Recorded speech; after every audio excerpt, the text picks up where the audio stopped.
આ કસ્ટમર આજે અમારે ત્યાં આવ્યા હતા બોરસદથી, સ્પેશિયલ 20 કિલોમીટર દૂરથી અમારે ત્યાં સર્વિસ કરાવવા માટે આવ્યા હતા.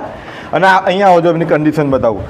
એમનું પ્રોબ્લેમ એવી છે કે ગાડીમાં પિકઅપ નથી આપતી. હવે ફિલ્ટરની હાલત આવી છે તો તમારી ગાડી પિકઅપ કેવી રીતે આપે?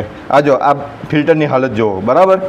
પછી આ બાજુ જુઓ, આ જુઓ એકદમ પ્લે આવી ગઈ છે.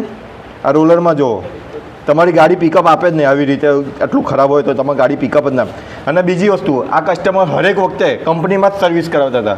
બધી સર્વિસ એમની કંપનીમાં કરાવી છે. આજે ફર્સ્ટ ટાઈમ અમારે સર્વિસ કરાવવા માટે આવ્યા હતા 20 કિલોમીટર દૂરથી. અને આ જો ક્લચની હાલત જુઓ, આ રોલર જુઓ, રોલર એકદમ ઘસાઈ ગયા, જો એકદમ ઘસાઈ ગયેલા છે. બીજી વસ્તુ, આ બાજુ આ ફિલ્ટર બોક્સમાં જુઓ, ધૂળ જુઓ, ફિલ્ટર બોક્સની અંદર આટલી ધૂળ છે. આ જુઓ અહીંયા, પ્લસ આ બાજુ જુઓ, આ થોટલ બોડીને એવું એક પણ વખત હજી કંપનીમાં ક્લીન કરાવ્યું નહીં. 33,000 કિલોમીટર ચાલી ગઈ છે, હજી થોટલ બોડીને એવું કશું જ ક્લીન કરાવ્યું નથી. પ્લસ આ પુલ્લીમાં જો થોડુંક પણ ગ્રીસ નહીં, સામાન્ય જ ગ્રીસ છે, એટલું બધું ખાસ ગ્રીસ નથી. તો અમારે ત્યાં કસ્ટમર આવે છે તો અમે પ્રોપર બધું ખોલીને દરેક વસ્તુ સર્વિસ કરીએ છીએ. પ્રોપર બધું ગ્રીસિંગ કરીએ છીએ, દરેક વસ્તુ આમ કમ્પ્લીટ ધોઈને કમ્પ્લીટ સર્વિસ કરીએ છીએ. જો તમારે પણ આવી રીતના કોઈ પણ કમ્પ્લીટ સર્વિસ કરાવી હોય તો સાયના ઓટો પાર્ટ્સનો સંપર્ક કરો. અમારા પેજને લાઇક, શેર, ફોલો કરો.